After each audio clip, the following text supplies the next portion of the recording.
Belly button blood. It was the fall of '95 and my freshman year of college. I was closeted, a virgin, never been kissed. At the campus fitness center, my spindly legs scurried on a treadmill, a futile attempt to sweat queerness out of my pores. While my feet pounded on the revolving rubber mat, I looked up and caught a young man smiling at me. I quickly averted my gaze to the dashboard and then looked up again to find him still staring in my direction. A few days later, I learned more about this mystery guy. After my intro to film class, an upperclassman I knew followed me into the quad. He casually mentioned that his best friend Jay had noticed me at the gym. "Jay's into you," he said. My heart pounded. I'd never had a romantic prospect before. Jay and I met at a ramshackle campus cafe. After a few sips of coffee, we ended up in his dorm room. Sitting on my bed, I trembled and leaned in for my first kiss. Our recently orthodontured teeth clanked against each other repeatedly, resulting in thin strings of drool dripping down our chins.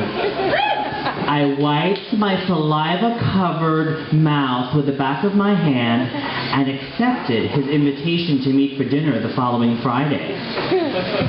A ritual of Friday night dates ensued, after which we'd end up in his room.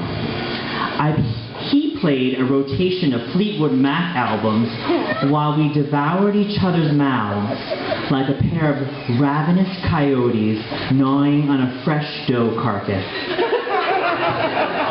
One evening, we ended up naked, curiously caressing each other's lean, hairless boy bodies. I took a long whiff of his neck, which smelled like Old Spice and fabric softener. He looked me in the eyes and said, "I'm on Prozac and can't come. It takes me hours, sometimes days." Sprawled on his futon, he whispered about his suicide attempt a year earlier. Paralyzed silent by this newfound intimacy, I stroked the blonde peach fuzz on the top of his head and listened. I felt sad for this ruddy, soft-spoken man-boy and decided I would give him a gift. I would make him come. I was a virgin with zero sexual experience and clumsily reenacted ersatz love scenes I saw on Cinemax and a gay porn video I'd purchased at a CD shop near Penn Station. I peppered him with questions between gags and strokes. "How is it? Is it good? Are you getting close?" To which he responded, "Good, yes, no." My jaw ached, my wrists were sore, and my mouth was parched, but I continued until he mercifully brought it to a halt. "It's not gonna happen tonight," to which he said. Later in the semester, on the evening before Thanksgiving break, we were again in his room. We'd finished midterms, and I was on a high. I'd just finished my first college exams, and I had my first boyfriend. I whispered in his ear, "I'm not leaving till it happens."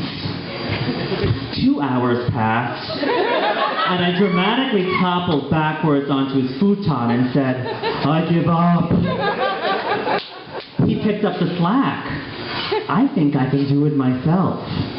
47 minutes later, he shouted, "Oh shit." As I got up from the bed, semen slid down my body in 2 long trails, one into my belly button, the other down my butt and along the back of one of my legs. He planted a kiss on my mouth and passed me a towel, which I used to wipe myself down. Using my forefinger, I dug the cum out of my belly button, after which I saw a tiny scab and a small droplet of blood on the towel. I remembered my illicit habit of using my jagged, chewed-up pointer finger to vigorously pick lint out of my belly button until the skin broke. I mushed a towel up into a ball and threw on my clothes. I have to go, I said without offering a goodbye kiss. As I crossed the quad, my gait grew brisk and my breathing short and tight. What if I've gotten AIDS through my belly button? After a scalding hot shower, I laid awake in peril. The following week, I sat on my bed perusing a free gay weekly newspaper I picked up the last summer. I spotted an ad demanding, "Do you know your HIV status? Are you in crisis? Call our helpline." A plucky female voice answered, "HIV helpline, this is Amy. How can I help you?" I launched into my encounter with Jay, my fear of contracting HIV, and how I thought this was punishment for being gay. "Are you thinking of hurting yourself?" she asked, dropping to a more soothing tenor. "No, not at all," I said between heavy breaths. I was starting to hyperventilate.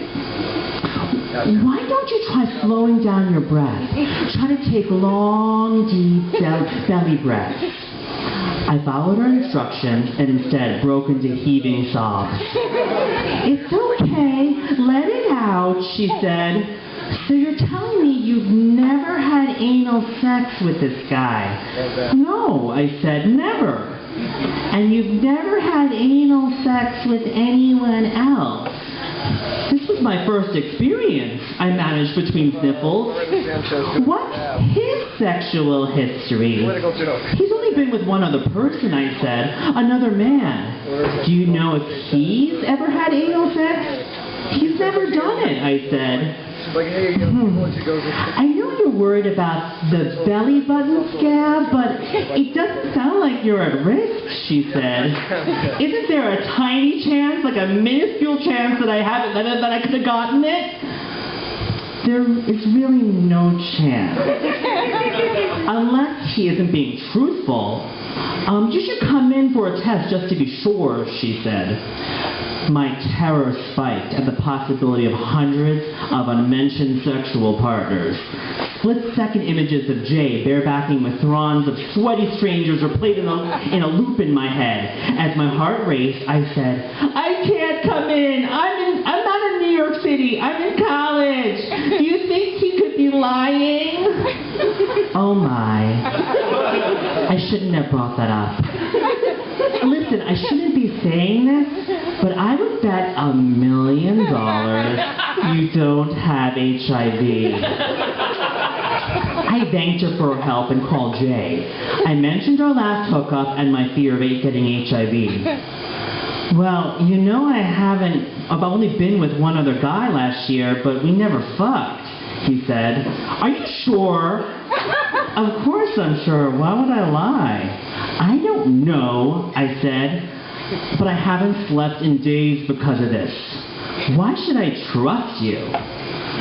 "I haven't given you any reason not to trust me," he said. "I don't think we should see each other anymore," I said as I coiled the phone cord taut around my forefinger. "If that's what you want." Thank you.